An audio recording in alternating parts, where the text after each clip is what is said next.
चलो भाई, ज्योग्राफी का चैप्टर नंबर 7 जिसका नाम है टर्शियरी एंड क्वाशनरी सेक्टर।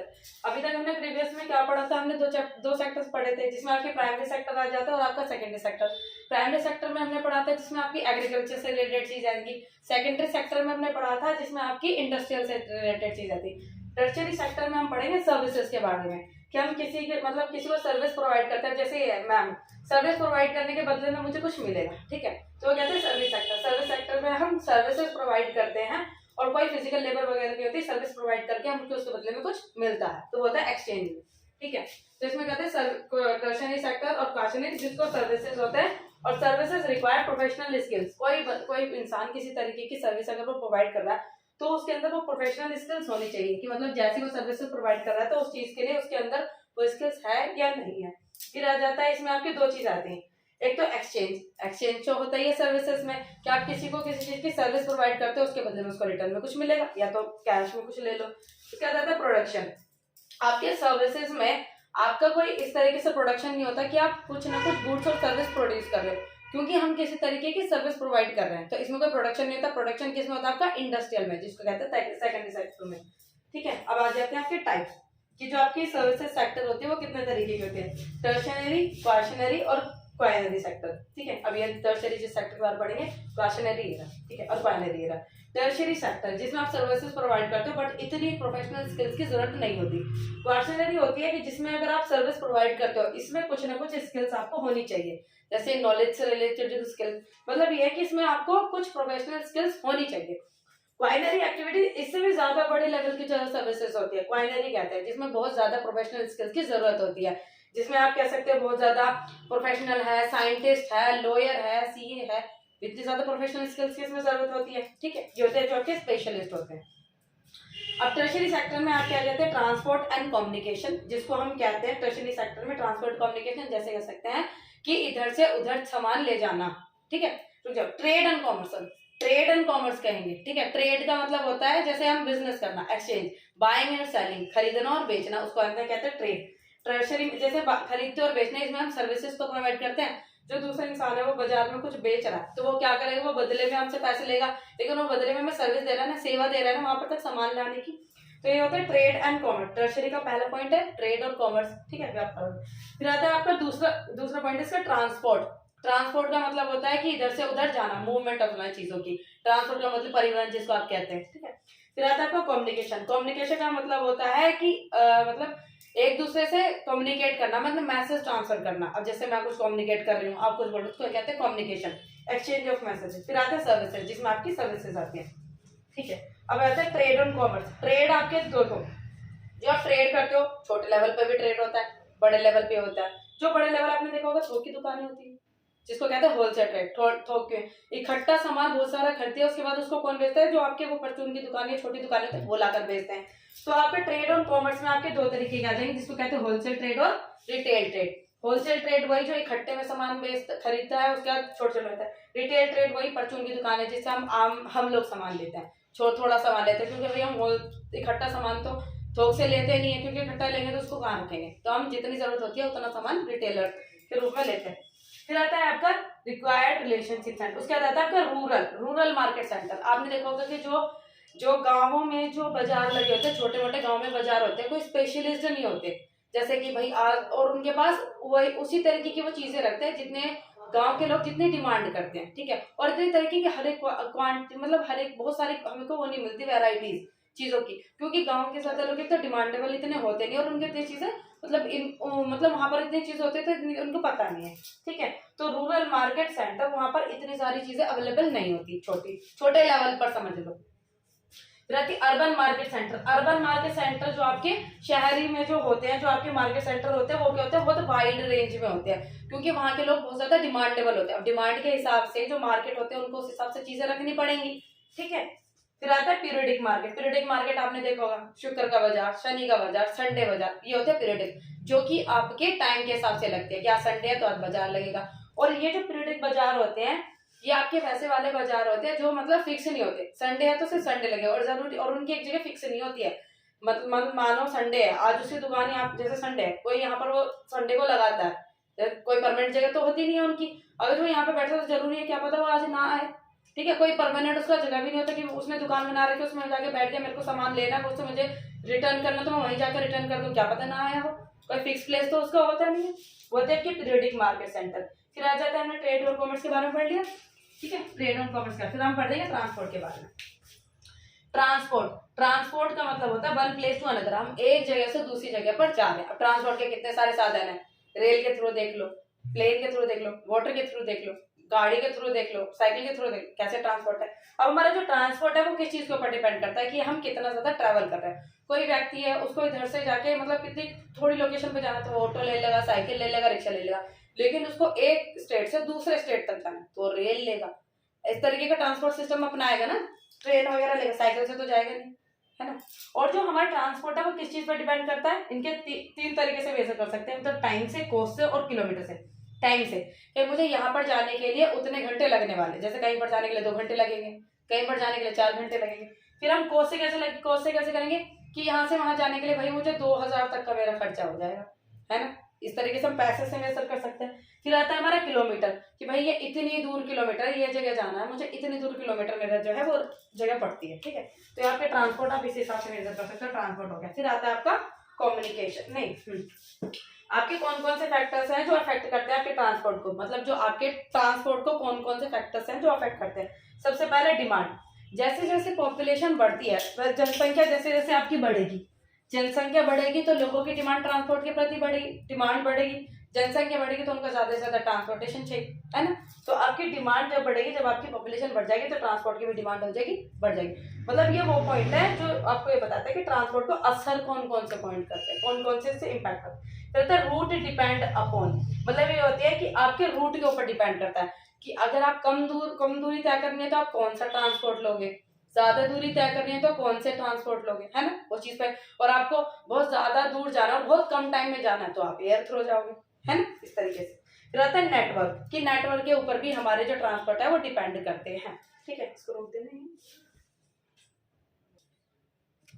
ठीक है। अब हम करेंगे इसमें कम्युनिकेशन के बारे में। कम्युनिकेशन का मतलब होता है कि मैसेजेस का ट्रांसफर करना, मतलब एक कोई व्यक्ति एक दूसरे से बात कर रहा है तो वो उससे बात कर रहा है, transfer of messages and words, transmission of words, मतलब एक दूसरे से कम्युनिकेट, संचार करना, ठीक है। अब आता है कि हम ये कहेंगे कि कम्युनिकेशन का ट्रांसपोर्ट से कैसे लेना देना, ठीक है। आज के टाइम में तो नहीं है, लेकिन पहले टाइम में तो था। तो कहते हैं ना, चिट्ठी आई वो कबूतर वाला वो होता, ठीक है।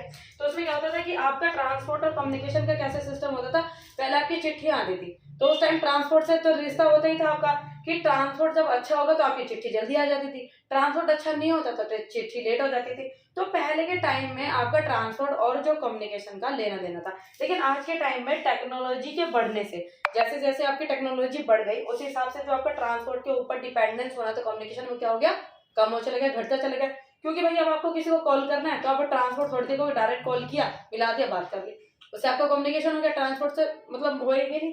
तो क्या होता है, टेक्नोलॉजी के बढ़ने से हमारा जो डिपेंडेंस था कम्युनिकेशन का ट्रांसपोर्ट पे, मतलब वो क्या हो गया, कम होता चला गया। फिर आता है टेलीकम्युनिकेशन। टेलीकम्युनिकेशन का मतलब होता है associated with the development of technology, ये भी होते हैं टेलीकम्युनिकेशन। टेलीकम्युनिकेशन का मतलब होता है कि जब हम जैसे जैसे हमारी टेक्नोलॉजी बढ़ती चलेगी वैसे वैसे हमारा कम्युनिकेशन जो है अच्छा चलेगा। और टेलीकम्युनिकेशन भी हमारा टेक्नोलॉजी के साथ बढ़ता चला गया। टेक्नोलॉजी के पहले पुराने मेथड होते थे कम्युनिकेट करने के लिए, अब उनको सारी जितनी भी सारी चीजें थी उसको नई टेक्नोलॉजी ले ली है। रहता है न्यू मीन्स ऑफ कम्युनिकेशन। आज के टाइम में जो आपके कम्युनिकेशन के कौन कौन से माध्यम है, कैसे कैसे आप कम्युनिकेट करते हो, रेडियो के थ्रू कम्युनिकेट करते हो, आपके न्यूज तुरंत पता चल जाती है, न्यूज़पेपर के माध्यम से पता चल जाती है, सैटेलाइट्स के थ्रू जैसे जो देशों में कॉन्टेक्ट होता है, ठीक है। फिर आता है आपका इंटरनेट के थ्रू, व्हाट्सएप, फेसबुक, इंस्टा, ठीक है। ये होते हैं आपके चैट्स के थ्रू, आपके मैसेजेस जो है वो कम्युनिकेट आप कर सकते हो इजीली, ये नए मेथड ऑफ कम्युनिकेशन। अब आती है आपकी सर्विसेज। जो सर्विसेज होती है, सर्विसेज का मतलब होता है सेवाएं। अब सेवाएं जो होती है लो ऑर्डर पे सर्विसेज भी होती है, हाई ऑर्डर पे भी। लो ऑर्डर पे होती है जैसे आप छोटी मोटी सर्विसेज लेते हो, जैसे बार्बर की हो गई, लॉन्ड्री की हो गई, कपड़े धोने वाली की हो गई, तो सर्विसेज दे रहा है ना, अपनी सेवा दे रहा है, उसके बदले में पैसे दे रहे हैं। हाई ऑर्डर की सर्विसेज, टीचिंग की सर्विसेज मिल गई, किसी डॉक्टर की सर्विसेज मिल गई, वो हाई ऑर्डर की सर्विसेज रहती है। रहता है बेस्ड अपॉन फिजिकल सर्विसेज, जो फिजिकली कोई तरीके की सर्विसेज आपको दे रहा हो, फिजिकली मेहनत करके। एक होता है, फिर आता है मेंटल सर्विसेज, जो दिमाग लगा के आपको सर्विसेज, जैसे टीचिंग का कह लो, है ना, दिमाग लगा के जो आपको सर्विसेज प्रोवाइड करता है, ठीक है। फिर आता है आपका प्रोफेशनल सर्विसेज कौन सी होती है।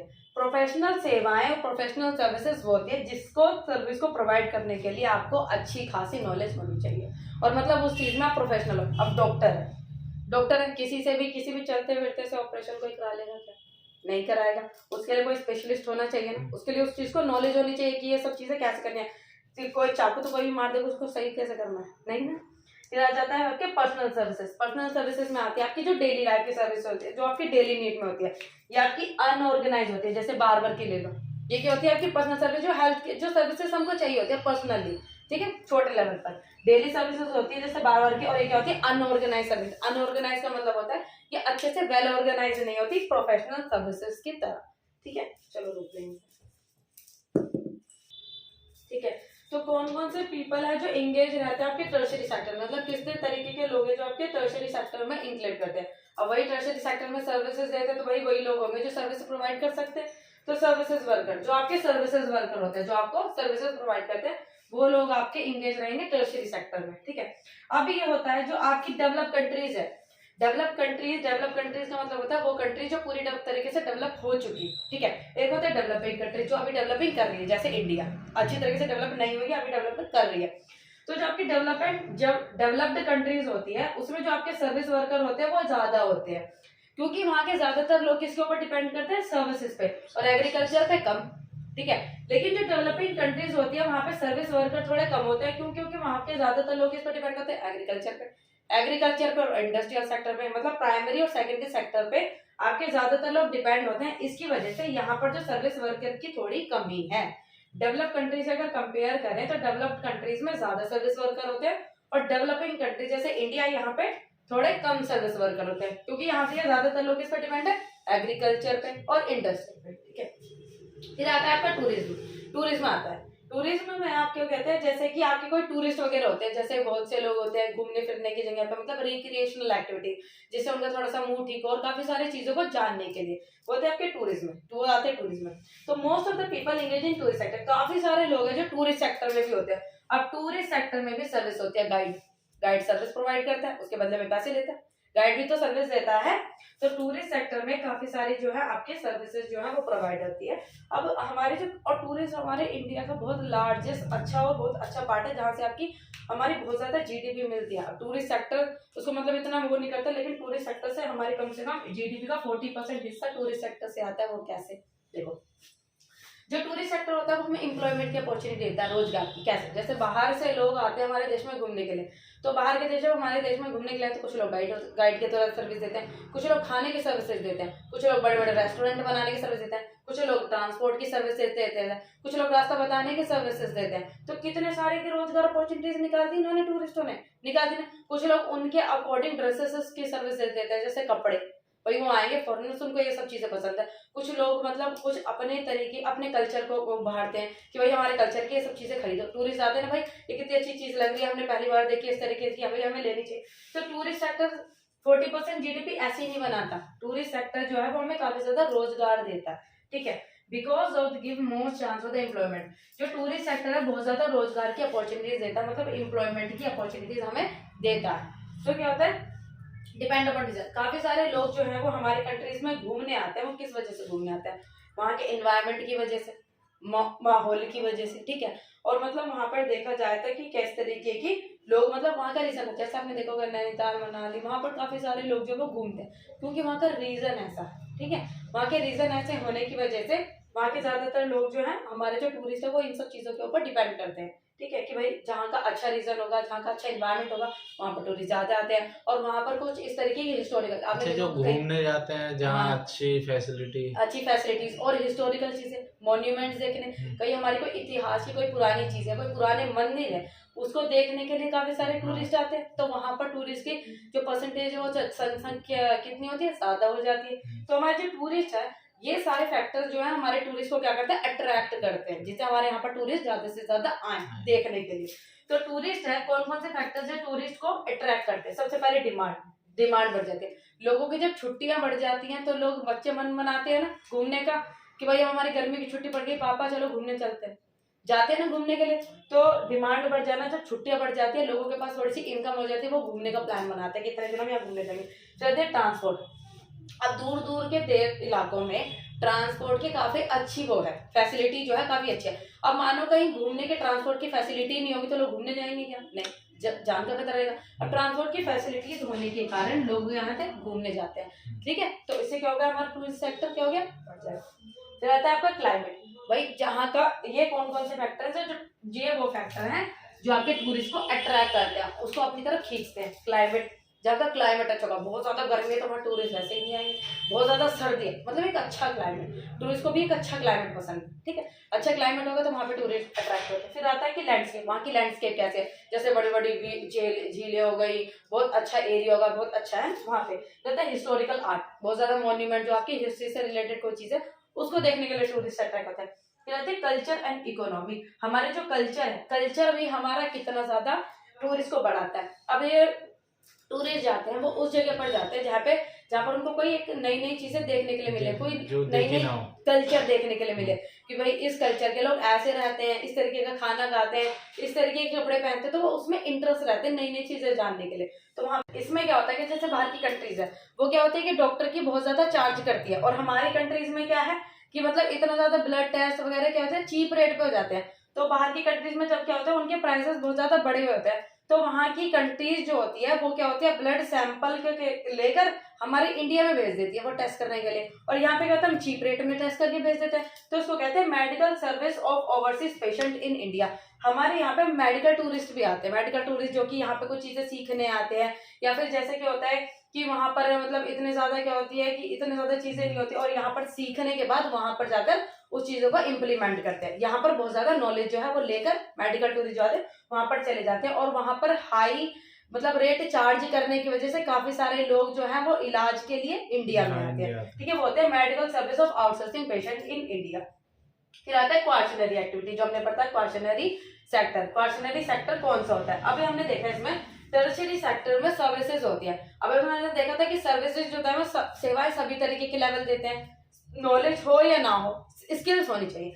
लेकिन इसमें क्या होता है क्वाशनरी सेक्टर में अगर आप किसी तरीके की सर्विस दे रहे हो तो आपको कोई स्पेसिफिक रिक्वायर्ड नॉलेज होनी चाहिए, ये नॉलेजेबल चीज है। अगर आप उसको किसी भी तरीके की सर्विस प्रोवाइड कर रहे हो तो आपको नॉलेज होनी चाहिए। अब स्कूल में कोई टीचर पढ़ाया तो उसको नॉलेज नहीं होगी तो वो कैसे पढ़ाएगा, वो आएगी क्वाशनरी सेक्टर में। जो आपके क्वाशनरी सेक्टर में आते हैं इनको स्पेशलिस्ट तरीके की नॉलेज जो है होनी चाहिए। डॉक्टर है उसको उसने पढ़ाई नहीं करी तो वो कैसे डॉक्टरी कर लेगा। लॉयर है, अगर वो जो लॉयर उसने नहीं पढ़ा होगा तो वो कैसे लॉयर बन जाएगा, ठीक है। वही चीज इनको क्या चाहिए, कोई स्पेशलिस्ट नॉलेज चाहिए होती है, ये आपके आ जाते हैं क्वाशनरी सेक्टर में। और ये क्या होता है, इनका क्या होता है, इसमें क्या होता है high growth in demand knowledge sector. In sector की बढ़ने की वजह से लोगों की जो डिमांड है वो नॉलेज की तरफ बढ़ गई। क्यों, क्योंकि इस सेक्टर में वही लोग काम कर पाएंगे जिसके पास क्या होगी, नॉलेज होगी। तो इस सेक्टर में काम करने के लिए लोग नॉलेज लेंगे ना, नॉलेज की डिमांड बढ़ गई तो नॉलेज की डिमांड क्या हो जाएगी, बढ़ गई। जब नॉलेज की डिमांड बढ़ेगी तब इस सेक्टर में लोग काम कर पाएंगे। और ये क्या होती है, इसमें सेक्टर में ना हाई पे होता है, जैसे इन सेक्टर्स में जितना काम करो उसमें कम, लेकिन इसमें थोड़ा सा हाई पे होता है क्योंकि भाई नॉलेज चाहिए तो काम तो ज्यादा, इसमें काम करेंगे तो इसमें पे भी ज्यादा होगा, ठीक है। फिर आता है कि इट कैन आउटसोर्स। आउटसोर्स का मतलब मैंने आपको बताया, आउटसोर्स का मतलब क्या होता है। आउटसोर्स का मतलब होता है जैसे कोई कंट्री है वहां पे क्या है पॉपुलेशन कम है लेकिन वहां क्या है काम ज्यादा है, तो वो जो कंट्री है अपने काम को जल्दी से करने के लिए और अच्छे तरीके से करने के लिए उस कंट्री में अपने काम को दे देती है जहां पर लेबर ज्यादा होती है, तो अपने काम को वो कर देती है आउटसोर्स, मतलब आउटसोर्स अपने काम को बाहर की तरफ भेज देना। इससे क्या हो जाता है, उनका काम भी जल्दी हो जाता है और अच्छे तरीके से भी हो जाता है, और जो लोग जो वहां पर खाली बैठे थे उनको रोजगार मिल जाता है। तो कितनी बढ़िया चीज है आउटसोर्सिंग। तो इट कैन बी आउटसोर्स, ये जो कश्मीरी सेक्टर है ये भी आउटसोर्स किया जा सकता है। तो आउटसोर्सिंग का मतलब समझ में आ गया। आउटसोर्सिंग का मतलब है अपने काम को लेबर या किसी वजह से ना होने की वजह से हम अपने काम को आउटसोर्स कर देते हैं, जैसे वहां की जो जिस कंट्री की ज्यादा पॉपुलेशन है वो वहां पे कर ले। अब जैसे बहुत सारी कंट्रीज है जहां पर इतनी पॉपुलेशन है वो हमारे इंडिया में काम को भेजती है, आउटसोर्स करती है यहाँ पर काम को, तो हमारे यहाँ पर क्या है लेबर ज्यादा है तो वो काम को कम पैसे में क्या करती है उनको करके दे देती है। और वो बहुत से लोग आउटसोर्स इसी वजह से भी करते हैं क्योंकि हमारे इंडिया में जो है चीप रेट पे काम हो जाते हैं, ज्यादातर पैसे चार्ज नहीं किए जाते और कम पैसे में भी हम काम को कर देते हैं, इसलिए हमारी कंट्री में आउटसोर्सिंग जो है वो सारी कंट्रीज करती है, ठीक है। फिर आते हैं क्वाइनरी एक्टिविटीज। क्वाइनरी एक्टिविटीज आपकी वो एक्टिविटीज होती है, देखो इसमें भी नॉलेज चाहिए, इसमें भी नॉलेज चाहिए, उसमें भी स्पेशलाइज नॉलेज चाहिए, इसमें भी स्पेशलाइज नॉलेज चाहिए, इसमें चाहिए लेकिन इसमें डिसीजन मेकिंग पावर होनी चाहिए। जैसे आपके डीएम नॉलेज है लेकिन डिसीजन मेकिंग पावर भी है, जिसके पास हाई नॉलेज होगी प्लस डिसीजन मेकिंग पावर, वो किसमें आएगा, क्वाइनरी सेक्टर में। ठीक है, इसमें क्या होता है, अगर आपके पास नॉलेज है तो आप किसी के चीज के लिए डिसीजन ले सकते हो, वो आपके क्वाइनरी एक्टिविटीज में आ जाता है। ठीक है, quinary sector different from knowledge based industry, जो आपके नॉलेज बेस्ड इंडस्ट्रीज होते हैं इससे डिफरेंट होता है। क्यों? क्योंकि इसमें डिसीजन मेकिंग पावर होनी भी जरूरी होती है, तो वही आपके क्वाइनरी सेक्टर में आएंगे। फिर आता है आपका गोल्ड कॉलर। गोल्ड कॉलर का मतलब होता है, गोल्ड कॉलर जॉब होती है मतलब हाई पे स्किल जॉब, बहुत ज्यादा पे करा जाए जॉब और बहुत अच्छी फैसिलिटीज उसमें मिले, जैसे सरकार की तरफ से कोई ट्रांसपोर्ट वगैरह मिलना, बहुत अच्छी फैसिलिटीज मिलना। गोल्ड कॉलर जॉब, डीएम जिसमें मैंने आपको एग्जाम्पल दिया था, हाई स्किल पे ज्यादा पे किया जाता है। अब आता है आपकी आउटसोर्सिंग और आउटसोर्सिंग। आउटसोर्सिंग का मतलब मैंने बताया था, काम को आउटसोर्स कर देना, जिससे हमारा काम क्या अच्छे तरीके से हो जाए और कम टाइम में भी अच्छे तरीके से काम को हो जाए, काम कर ले और कम रेट में कर ले, कम चीज रेट पे। अब आती है आपकी नॉलेज प्रोसेसिंग आउटसोर्सिंग।